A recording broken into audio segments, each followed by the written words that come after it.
Puji Tuhan buat hari yang indah di mana kita boleh beribadah kepada Tuhan, memuji dan menyembah Tuhan, dan merasakan hadirat Tuhan pada tempat ini.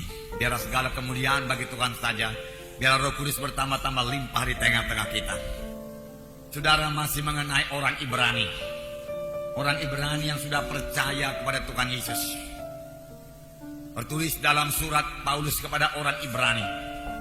Minggu yang lalu kita melihat bahwasanya Paulus menegurkan orang Ibrani, orang Yahudi yang sudah selamat mengenai pertumbuhan rohani mereka. Pertumbuhan rohani mereka sangat lamban. Sehingga Paulus berkata, kalau ditinjau dari waktunya, sudahlah engkau menjadi guru. Tetapi kamu masih kanak-kanak, maka aku belum bisa memberikan kepadamu makanan keras. Susulah kuberikan kepadamu. Oleh sebab itu majulah terus. Jangan tetap dalam ajas-ajas dasar pengajaran agama Kristen. Mengenai pertobatan memang perlu. Amin saudara. Kita semua harus bertobat. Amin saudara. Tidak ada menyimpan dosa lagi. Amin. Tinggalkan semuanya dosa. Bertobat. Kita tidak bisa mengikut Tuhan Yesus tanpa pertobatan. Ikut Tuhan Yesus ikut dosa tidak bisa. Ikut Tuhan Yesus cinta dosa, ikut lagi kuasa-kuasa kegelapan tidak bisa. Kita harus bertobat. Setelah kita percaya dan bertobat, kita memberi diri kita dibaptis. Ajaran tentang pembaptisan. Baptisan air, terima baptisan air.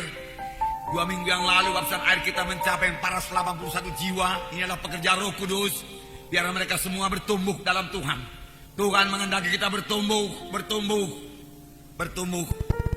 Setiap orang tua menghendaki anaknya bertumbuh.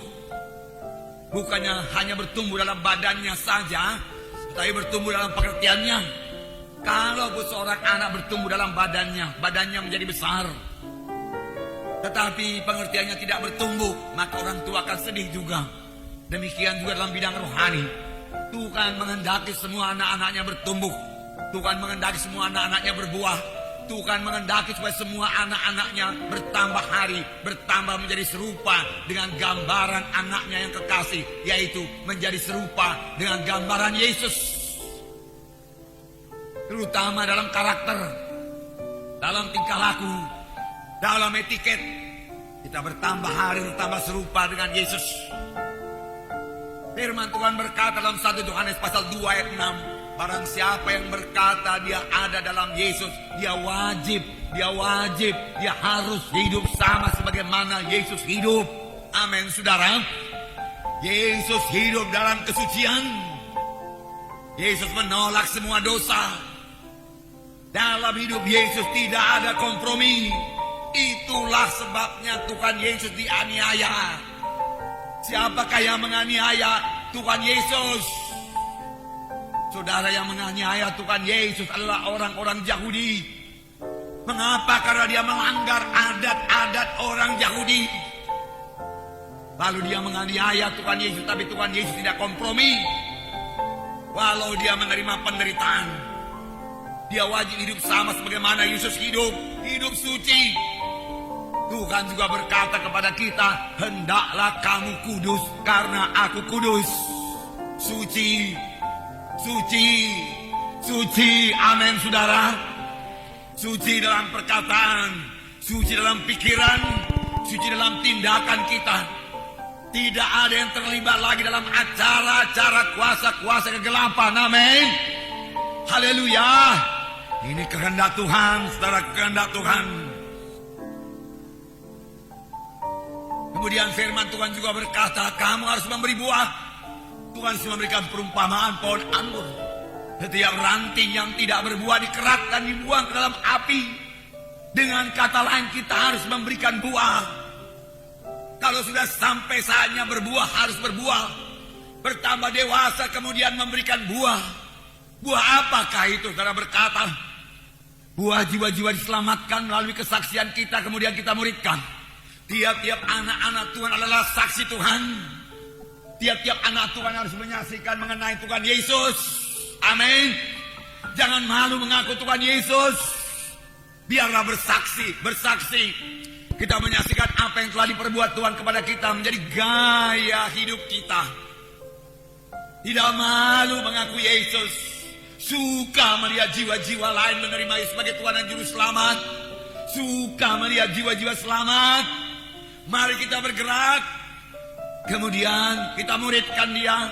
Bawa di kebaktian. Bawa di kebaktian. Jangan malu mengaku Yesus. Memang kalau kita aku Yesus, besar sekali kemungkinannya kita akan menerima aniaya. Kita akan diejek. Kita akan dicela. Kita akan dihindari orang. Boleh jadi dia katakan kita bibelon dan lain sebagainya. Tetapi memang sudah demikian. Kalau kita mau sungguh-sungguh mengikut Tuhan, siapa yang sungguh-sungguh mengikut Tuhan, dia akan menerima aniaya. Firman Tuhan berkata, jangan sampai ke sorga tanpa aniaya. Amin. Jangan masuk sorga tanpa penderitaan. Penderitaan memberikan mahkota kepada saudara. Yesus akan datang, saudaraku. Mengapa kita menderita? Karena kita menderita anak Tuhan. Karena kita tidak mau kompromi. Kita akan menderita aniaya. Menderita aniaya. Tetapi semua membuat kita bertambah teguh dalam Tuhan. Karena kita tidak akan dicobai lebih daripada kesanggupan kita. Di dalam dunia ini sudah terlalu banyak kompromi. Kristen-Kristen yang kompromi. Tetapi saya mengajak saudara hidup suci. Karena topik firman Tuhan pada hari ini berlomba dengan tekun. Dalam perlombaan iman yang diwajibkan kepada kita. Untuk ini tentunya perlu penyangkalan diri. Perlu penyangkalan diri supaya saudara boleh bersaksi. Jangan malu bersaksi. Perlu penyangkalan diri. Perlu penyangkalan diri supaya saudara bisa memuridkan orang lain. Membawa dia bertumbuh dalam Tuhan. Mengajak dia ke gereja. Mengajak dia training. Mengajak dia baptisan. Mengajak dia KKS. Oh, perhatikan jiwa-jiwa. Layani jiwa-jiwa. Di situ juga membentuk karakter saudara. Itu juga membuat saudara bertumbuh di dalam Tuhan. Tanpa saudaraku bersekutu dengan anak-anak Tuhan yang lain di dalam tubuh Kristus, kita tidak akan dapat bertumbuh dengan baik dalam Tuhan. Kita tidak akan dibentuk.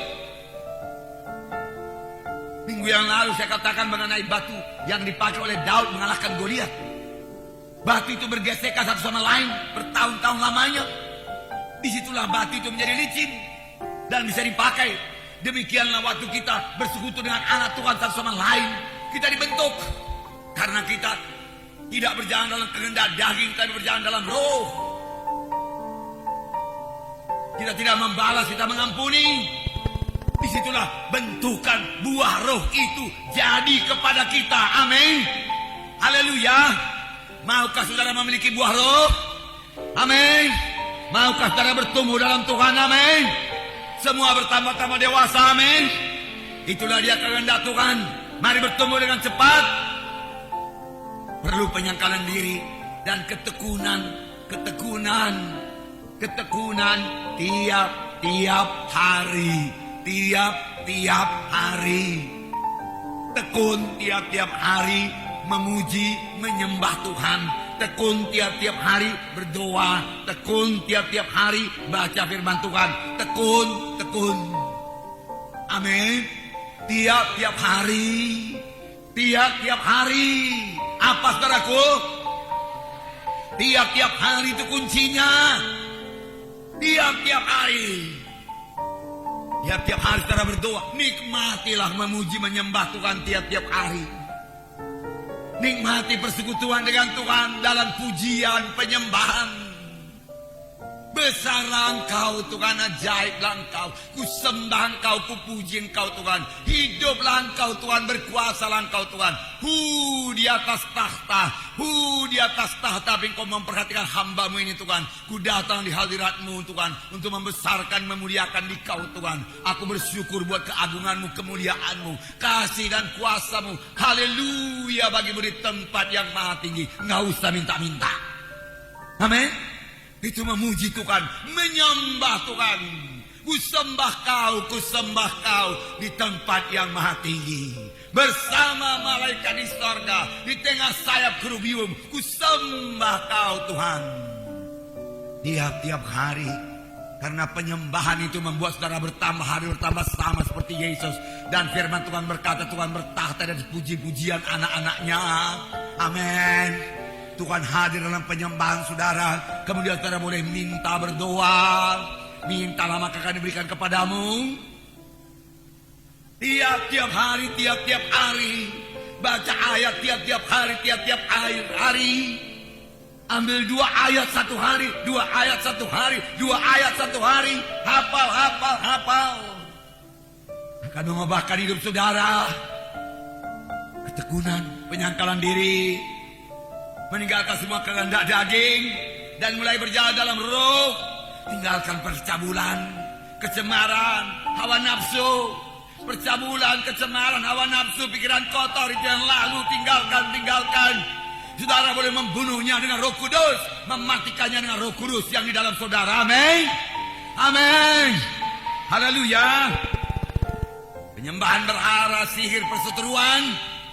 Tidak ada anak Tuhan yang ke sorga walaupun dia ke gereja tetapi ikut dalam penyembahan berhala. Nggak bisa. Sambil menyembah berhala kemudian mau masuk sorga, nggak bisa. Penyembahan berhala, sihir, mau perseteruan, perselisihan iri hati, buang iri hati, amin. Buang cemburu, amin. Syukur kalau kita diberkati, saudara kita diberkati, bersyukur, jangan iri hati. Syukur kalau dia dipakai Tuhan, syukur kalau dia punya talenta, syukur kalau dia diberkati Tuhan secara materi. Haleluya. Doakan dia, mementingkan diri sendiri, amarah dan lain sebagainya. Saudaraku, roh pemecah kedengkian, itu semua kehendak daging, kemabukan, mabuk, pesta pora. Firman Tuhan berkata, pemabuk tidak mewarisi kerajaan sorga. Setelah kita penuh dengan Roh Kudus, kita bisa mematikan semua perkara daging ini. Dulu tidak bisa, tapi sekarang jangan katakan tidak bisa. Bisa, amin. Bisa, amin. Saudara bisa menang, amin. Lepas bebas, saudaraku. Kamu akan mengenal kebenaran itu akan membebaskan kamu. Dari satu segi firman Tuhan membebaskan kita. Kita baru Roh Kudus yang sangat kuat bekerja dalam kita, yang membawa kita menjadi orang rohani. Karena dengan roh itu kita mematikan perbuatan itu, maka kita akan hidup. Buang semua halangan-halangan yang merintangi kita berlomba. Kekristenan dalam perlombaan. Saudara dan saya berlomba. Yesus akan datang. Darahku, setan bekerja giat di luar. Dosa bekerja giat di luar. Kristen bangun, Kristen bangkit. Saudaraku, jangan sibuk dengan kepentingan diri sendiri. Itulah dia beban-beban berat, halangan-halangan yang mesti dibuangkan kalau kita mau mengikuti Yesus. Masuk dalam perlombaan, berlari dengan tekun dalam perlombaan yang diwajibkan bagi kita. Saya membacakan pada saudara Ibrani 12 ayat 1 sampai 4. Saya akan cepat sedikit, saudaraku. Ibrani 12 ayat 1 sampai 4. Saya bacakan. Saudara bawa Alkitab, mari kita baca bersama-sama Ibrani 12 ayat 1 sampai 4. Alkitab saya halaman 284 Perjanjian Baru. Alkitab saudara boleh jadi berubah sedikit. Ibrani 12 ayat 1 sampai 4. Dapat? Ibrani 12 1 sampai 4. Mari kita baca bersama-sama. Karena kita mempunyai banyak saksi, bagaikan awan yang mengelilingi kita, marilah kita menanggalkan semua beban dan dosa yang begitu merintangi kita, dan berlomba dengan tekun dalam perlombaan yang diwajibkan bagi kita. Marilah kita melakukannya dengan mata yang tertuju kepada Yesus, yang memimpin kita dalam iman, dan yang membawa iman kita itu kepada kesempurnaan. Dan dengan mengabaikan kehinaan, tekun memikul salib, ganti sukacita yang disediakan bagi dia, yang sekarang duduk di sebelah kanan takhta Allah. Ingatlah selalu akan dia, yang tekun menanggung bantahan, yang sehebat itu terhadap dirinya dari pihak orang-orang berdosa, supaya jangan kamu menjadi lemah dan putus asa. Dalam pergumulan kamu melawan dosa, kamu belum sampai mencucurkan darah. Belum. Dalam pergumulan kita melawan dosa, belum ada yang mencucurkan darah. Kita melawan dosa mati-matian sampai mencucurkan darah. Udah jadi orang menentang kita sampai kita harus mencucurkan darah, belum ada. Tapi Yesus sampai mencucurkan darah dalam peperangan yang melawan dosa. Tapi mari kita lihat dari mula ayat ini. Karena kita mempunyai saksi yang bagaikan awan rupanya mengelilingi kita, menyaksikan kita berlomba. Kekristenan dalam perlombaan, sebagai orang berlomba dalam stadion, disaksikan oleh ribuan orang. Demikian yang menyaksikan kita, ribuan, jutaan, saksi-saksi sebagai awan rupanya. Mereka rupanya melihat kita. Siapakah saksi-saksi yang melihat kita ini? Karena dengan singkat saya katakan itulah dia orang-orang dalam perjanjian lama. Karena dalam Ibrani pasal 11 dikatakan di situ saksi-saksi iman. Di mana dikatakan di situ mulai daripada Habel, Henokh dan lain sebagainya, terdakwa Abraham, Musa, saudara semua tertulis di situ. Saleh perjanjian lama menyaksikan kita. Mereka banyak, mereka bagai awan rupanya menyaksikan kita. Mereka tidak menerima perjanjian yang kita terima karena ayat 39 Ibrani 11 ayat 39 berkata, dan mereka semua tidak memperoleh apa yang dijanjikan itu, sekalipun iman mereka telah memberikan kepada mereka suatu kesaksian yang baik. Mereka tidak memperoleh apa yang dijanjikan itu. Dengan kata lain, mereka tidak memperoleh seperti apa yang kita peroleh sekarang. Mereka tidak memperoleh kepenuhan Roh Kudus bagi semua anak-anak Tuhan, bagi semua bangsa Israel. Tetapi kita gereja Tuhan pada akhir zaman semua penuh dengan Roh Kudus. Oleh sebab itu semua anak-anak Tuhan berbuat perkara yang besar. Mereka menantikan itu. Kita berbuat perkara yang besar buat Tuhan. Siapakah yang penuh dalam perjanjian lama penuh dengan Roh Kudus? Nabi-nabi. Mereka tahu Nabi Elia, satu orang yang penuh dengan Roh Allah, mengalahkan 450 Nabi Baal, 450 Nabi Asitoret, 850. Dia sembelih semua sebagai Kison. Berbuat perkara yang besar. Lalu bangsa Israel berpaling pada Tuhan. Lalu mereka berkata, Huwa itulah Allah, Huwa itulah Allah. Lalu yang menyaksikan itu berpikir, kalau satu orang saja yang penuh dengan Roh Kudus bisa berbuat perkara yang begitu besar, apalagi semua sekarang gereja penuh dengan Roh Kudus, anak-anak Tuhan penuh dengan Roh Kudus. Mereka mengharapkan kebangunan rohani yang besar, kegerakan yang besar terjadi. Amin. Inilah waktunya. Itu yang mereka kehendaki. Oleh sebab itu mereka menyaksikan. Mereka melihat bagaimana Elisa berbuat tanda ajaib 2 kali lipat daripada Elia, karena dipenuhkan dengan Roh Kudus. Lalu Tuhan berkata kepada kita, kamu akan beroleh kuasa kelak apabila Roh Kudus turun ke atas kamu, dan kamu menjadi saksi bagiku di Yerusalem, Judea, Samaria, hingga sampai ke ujung bumi. Kuasa. Mereka mau melihat gereja yang berkuasa, gereja yang berkuasa, gereja yang berkuasa, anak Tuhan yang berkuasa, saudara yang berkuasa. Itu yang mereka tunggu-tunggu, itu yang mereka lihat. Amin. Haleluya. Mereka tunggu. Mari hidup dalam kuasa Roh Kudus. Hidup dalam kuasa Roh Kudus. Berani. Saya percaya Roh Kudus telah mengobatkan hati kita. Amin. Ya. Saya melihat tindakan anak-anak Tuhan waktu gereja kita dibobol. Dinding-dindingnya bocor semua, bobol semua. Mereka berdoa kepada Tuhan, tapi mereka juga bertindak tegas. Dan berkata, kamu telah berbuat dosa yang besar. Kamu meruntuhkan rumah Tuhan, merusak rumah Tuhan. Inilah pengorbanan daripada anak-anak Tuhan. Tetapi saudaraku, tidak terjadi tindakan kekerasan. Puji Tuhan, karena hati yang sudah berubah. Karena saya tahu hati orang Batak ini, saudaraku, suka membalas. Tetapi mulai berubah, biarlah berubah terus. Amin. Tapi saya mau saudara mengatakan, kalau dia datang kembali, katakan kepadanya, jangan coba-coba bobol lagi gereja kami. Jangan coba-coba bongkar lagi. Kalau mau bongkar gereja kami, bongkar dulu seluruh masjid-masjid yang tidak punya IMB.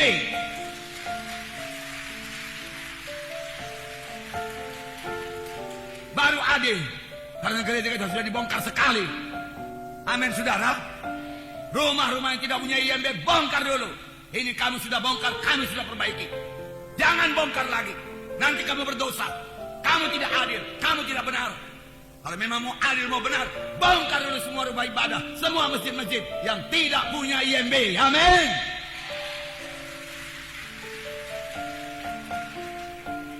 Tegas sebagai anak Tuhan, cerdik sebagai anak Tuhan. Tuhan akan menyertai saudara. Nah, puji Tuhan, bertambah-tambah dewasa di dalam Tuhan. Kita disaksikan. Mereka suka melihat kita berbuat demikian. Karena firman Tuhan berkata, kitalah yang mengalahkan dunia. Yesus sudah mengalahkan dunia. Tetapi inilah kemenangan yang mengalahkan dunia, yaitu iman kita. Amin. Haleluya. Untuk berlomba ini, tanggalkan semua beban dosa yang merintangi kita. Tanggalkan semua. Dalam perlombaan di stadion, apakah ada orang pakai sepatu kulit? Lari 10.000 meter, 5.000 meter? Nggak ada. Sepatu bot? Nggak ada. Dia pakai sepatu yang ringan. Dia buang beban-beban. Dalam perlombaan di stadion, ribuan orang menyaksikan. Apakah ada yang berdoa dengan memakai sarung? Kain sarung? Bergeber-geber ke sana kemari, saudaraku? Nggak ada. Karena itu beban. Apakah ada yang memakai double dress seperti saya ini, saudaraku? Mau berlomba? Style just dulu, saudaraku. Kemudian berlomba? Nggak ada. Karena akan mengganggu gerakan saya. Itu dunia. Paulus menerangkan demikian dalam perlombaan rohani. Jadi ada perlombaan rohani. Sadarkah kita dalam perlombaan rohani? Sadar, saudaraku? Buang semua pikulan-pikulan berat. Buang semua pikulan yang berat. Beban-beban rohani. Apakah itu pikulan-pikulan berat? Bermacam-macam. Tuhan Yesus berkata kepada satu orang, mari ikutlah aku.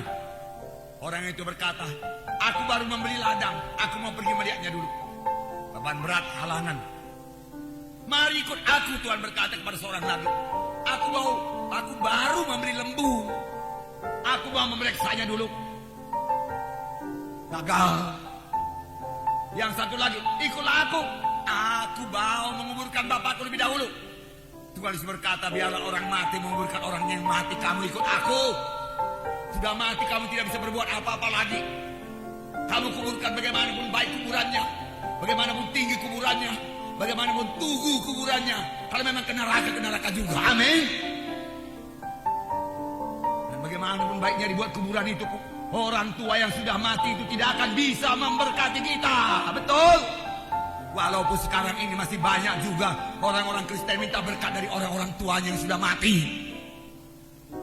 Dengan berbuat kuburan yang baik, dia menari-nari memakai ulos, saudaraku, supaya diberkati oleh orang tua yang mati itu. Walaupun secara tidak langsung, tapi maksudnya demikian. Dan itu satu kebusukan di hadapan Tuhan. Percaya yang lain di hadapan Tuhan. Jangan ada ilah yang lain. Akulah yang memberkati kamu, Tuhan berkata. Aku datang supaya kamu beroleh hidup yang berkelimpahan. Nenek moyang manapun tidak bisa berkata demikian. Amin. Haleluya. Sebab Yesus hidup. Amin. Yesus hidup. Nenek moyang kita, orang tua kita yang sudah mati, bagaimanapun jayanya dahulu, dia tidak akan bisa memberkati kita lagi. Tuhanlah yang bisa memberkati kita. Hormatilah Tuhan. Amin. Boleh jadi harta-harta dunia ini mengikat kita. Apa kata malaikat kepada Lut? Pergilah lari kau ke gunung dan jangan menoleh ke belakang. Tetapi istri Lut menoleh ke belakang. Hatinya terikat kepada harta-harta di Sodom. Hatinya terikat kepada kesenangan dunia di Sodom.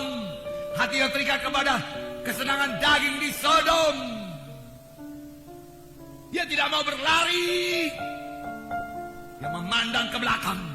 Oh, kalau dalam lari 100 meter, 200 meter, 400 meter, jangan lihat kiri kanan. Lihat ke depan. Lari 100 meter, seorang melihat sedikit ke kanan, kalah. Karena bedanya hanya per 10 detik saja.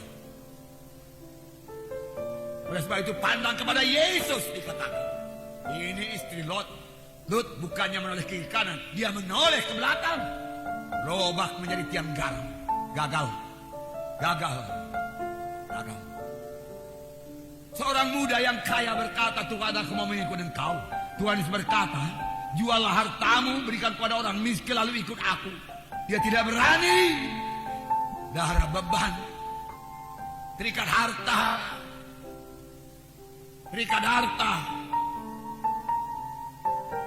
Saya mendengar banyak orang kaya pusing dia sekarang ini, saudaraku. Saya lihat karikatur-karikatur saudaraku di koran mengenai orang kaya ngambil uang ke bank dan lain sebagainya. Saudaraku pusing kepalanya, saudaraku. Lihatlah itu apa yang memberikan uang. Tidur pun tidak enak lagi. Taruh di bank uang, takut uangnya dilikuidasi. Bawa ke rumah, takut pencuri. Mau taruh di mana uang? Kenapa dia nggak kayak Pak Munte? Bukankah Pak Munte bankir yang terbesar? Tuhan Yesus masuknya, amin. Mau bunga deposito berapa dia? Bisa dikasih Tuhan Yesus. 100% oke, Tuhan berkata. 1000% oke. Kasih penginjilan, kasih pembangunan gereja. Tuhan kasih paling sedikit 1000%. Amin. Haleluya. Satu-satunya bank yang tidak bisa dilikuidasi dan tidak mempan kena isu-isu. Nah, dengar di koran, Bank BCA kena isu, pemiliknya mati, dia katakan meninggal dunia, lalu BCA diserbu, saudaraku, diserbu. Saudara, Tuhan Yesus hidup, amin. Dia hidup selama-lamanya, amin. Haleluya. Haleluya. Gereja juga akan hidup selama-lamanya. Deposito di gereja juga akan bertumbuh selama-lamanya. Amin. Haleluya. Haleluya. Mari kita bergerak. Mari kita kirim penginjil-penginjil kita. Hari ini ada graduation day. Lebih 100 orang akan menerima diploma teologi. Berarti dia menjadi alumni yang siap sedia dikirim. Mari kita berkorban. Mari kita kirim semua ke seluruh Indonesia ini untuk mengenapkan perintah agung supaya Yesus segera datang. Haleluya. Haleluya. Haleluya. Oh, haleluya. Sukacita sekali dalam pekerjaan Tuhan, amin. Menggemarkan. Haleluya. Puji Tuhan, itu membuat kita bersemangat. Berlomba dengan tekun.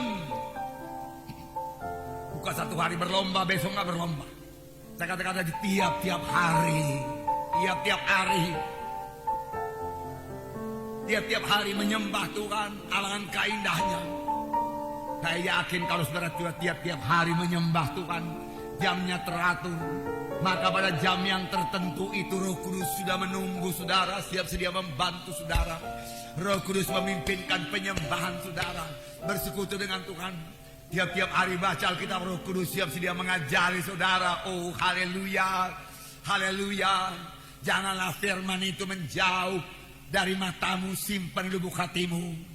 Perhatikanlah perkataanku. Firman Tuhan berkata, arahkanlah telingamu kepada ucapanku. Jangan menjauh dari matamu, simpan di lubuk hatimu. Maka itu akan menjadi kehidupan bagi mereka yang mendapatkannya. Dan kesembuhan bagi seluruh tubuh mereka. Kesembuhan bagi seluruh tubuh saudara. Kesehatan bagi seluruh tubuh saudara. Kekuatan, amin. Yaitu firman Tuhan. Kalau makan obat orang gak lupa, heran. Ingat dia. 3 kali dokter berkata, 3 kalilah berapa? 1 hari. Tapi kalau Tuhan berkata ini firman obat, Tuhan berkata, begini cara makannya, kau arahkan telingamu, perhatikan perkataanku. Jangan menjauh dari matamu, simpan di lubuk hatimu. Maka itu akan memberi kehidupan dan kesembuhan bagi tubuhmu. Banyak orang kurang percaya. Atau kalau dia percaya tidak mau bertindak. Kalau percaya harus bertindak. Amin. Kalau percaya harus bertindak. Gak akan gagal itu firman Tuhan menguatkan saudara. Menyembuhkan saudara. Gak gagal. Ada Roh Kudus lagi menghidupkan tubuh-tubuh yang fana. Banyak kerja buat apa sakit. Mengapa penyakit menyerang? Kosong daripada firman Tuhan. Kosong nama Kristen. Kosong daripada firman Tuhan. Beberapa hari yang lewat saya bertemu dengan satu orang umurnya 60 tahun. Kelihatannya dia sehat. Kami mulai cerita-cerita. Rupanya dia suka firman Tuhan. Dia beri Alkitab, dia taruh di komputernya. Satu hari paling tidak 2 ayat saya makan, dia katakan. 2 ayat saja satu hari saya makan. 2 ayat saya hafal. Berapa umur Bapak? 60 dia katakan. Karena dia sehat. Puji Tuhan. Berkuasa firman Tuhan itu. Puji Tuhan. Bapak perjalanan yang benar saya katakan. Mudah kok Pak Munte dia katakan. Ada itu tiap-tiap hari. Pembacaan Alkitab tiap-tiap hari pun saya masukkan di komputer saya. Saya ambil 2 ayat saja sudah cukup. Bahkan dia bukan dari Injil sepenuh. Dia sehat. Banyak orang, banyak anak Tuhan, 1 ayat pun tidak. Bertobat, bertobatlah, bertobatlah kamu, amin.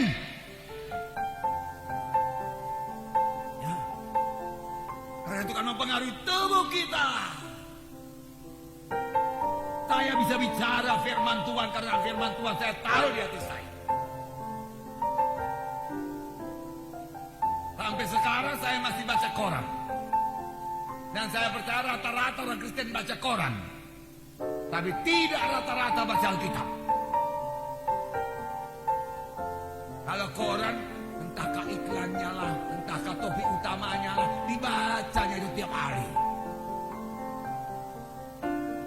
Mengapa tidak Alkitab? Amin saudara.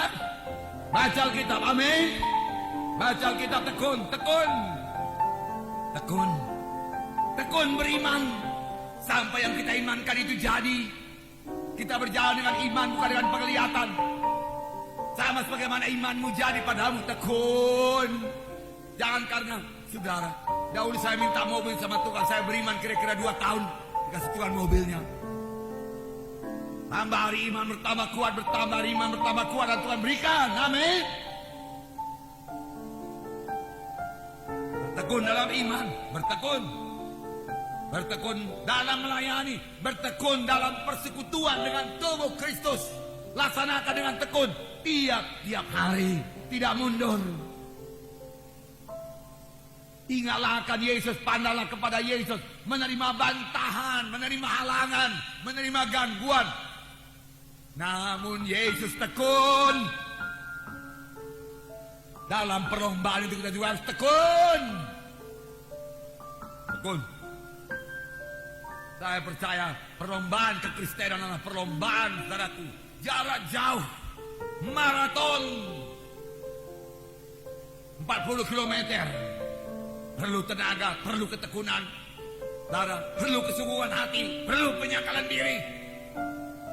Dia bisa berlari sampai kepada tujuan.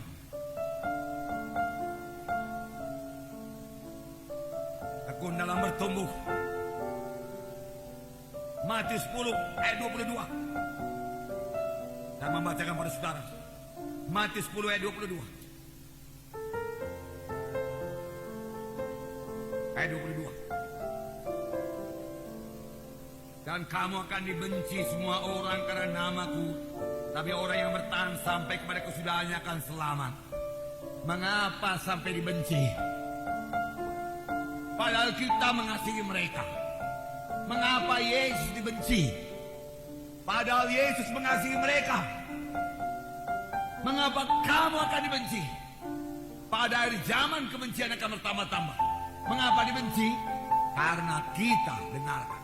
Karena kita mengikut Tuhan dengan sungguh-sungguh. Karena kita tidak mau kompromi. Tidak mau ikut kegelapan. Kita disingkirkan. Kita diejek, kita dicela. Tapi saya katakan kepada saudara, itu adalah bahagian saudara kalau saudara tidak mau kompromi. Harus. Barang siapa yang menerima pahala bersama-sama dengan Yesus, dia juga menderita bersama-sama dengan Yesus. Yang ketiga, mata tertuju kepada Yesus. datang aniaya, pandang pada Yesus. Pandang kepada Yesus. Pada waktu saya ditanya wartawan, apakah Pak Munte akan menuntut? Saya merasa ditentang. Tidak, tapi saya katakan saya tidak menuntut. Saya hanya minta supaya pemerintah mengerti keadaan kami. Kami umat Kristen harus beribadah kepada Tuhan. Kami butuh tempat untuk ini. Tidak menuntut. Jadi orang berkata ini Pak Munte lemah. Saya pandang kepada Yesus, lemah lembut, dan menyerahkan semua kepada Dia, kepada Bapaknya. Ampunilah mereka Bapa, karena mereka tidak tahu apa yang diperbuatnya. Pada waktu Stefanus dibunuh, ampunilah mereka Bapa, karena mereka tidak tahu apa yang diperbuatnya. Lalu Saul bertobat. Saulus bertobat menjadi Paulus yang luar biasa dipakai Tuhan. Yang sekiranya pun kalau Stefanus hidup, boleh jadi Stefanus tidak bisa berbuat perkara sebesar yang diperbuat oleh Paulus.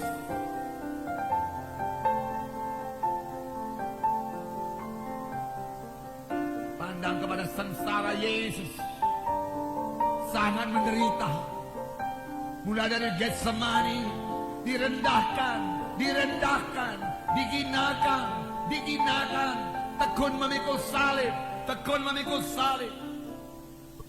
Dia tidak membalas. Darah yang dicurahkan untuk menebus kita, mati di kayu salib untuk menebus kita. Inilah jalan keselamatan, saudara-saudaraku. Jangan bersandar kepada kepintaran saudara, kesucian saudara. Yesuslah juru selamat satu-satunya, amin. Yesus juru selamat satu-satunya. Punyailah pikiran yang dipunyai Yesus. Haleluya. Filipi pasal 2 ayat 5 sampai 8. Filipi pasal 2 ayat 5 sampai 8. Hendaklah kamu dalam hidupmu bersama menaruh pikiran dan perasaan yang terdapat juga dalam Kristus Yesus, yang walaupun dalam rupa Allah tidak menganggap kesetaraan dengan Allah itu sebagai milik yang harus dipertahankan, melainkan telah mengosongkan dirinya sendiri, mengambil rupa seorang hamba, menjadi sama dengan manusia, dan dalam keadaan sebagai manusia ia telah merendahkan dirinya dan taat sampai mati, bahkan sampai mati di kayu salib. Itulah sebabnya Allah sangat meninggikan dia dan mengaruniakan kepadanya nama dan segala nama dan seterusnya. Tuhan Yesus mengosongkan dirinya, kemudian merendahkan diri, kemudian taat. Firman Tuhan berkata, punyailah pikiran yang seperti itu. Amin. Jadi buang semua kesombongan, saudaraku.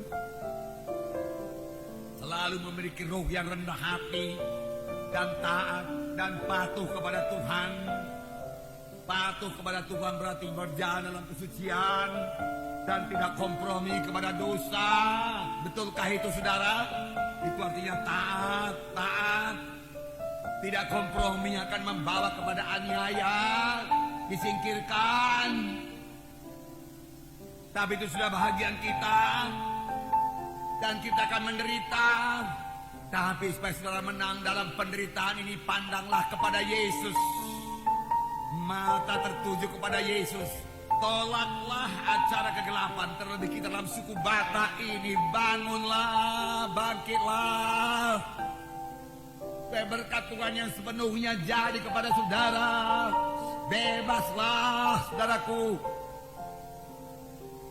dari semua cengkeraman kuasa kegelapan, dari semua kutuk dosa. Kalau orang-orang luar negeri berkata, bebaslah daripada roh-roh teritorial suku Batak ini, yang selalu diteguhkan dengan ulos dan upacara adat kegelapan.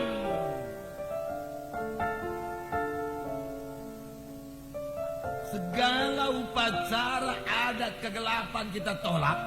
Tapi kita bukannya orang yang tidak beradat. Kita orang yang beradab. Amin. Karena kalau dalam sehari-hari dikatakan tidak beradab, artinya tidak sopan, tidak beradab. Kita beradab pakai B.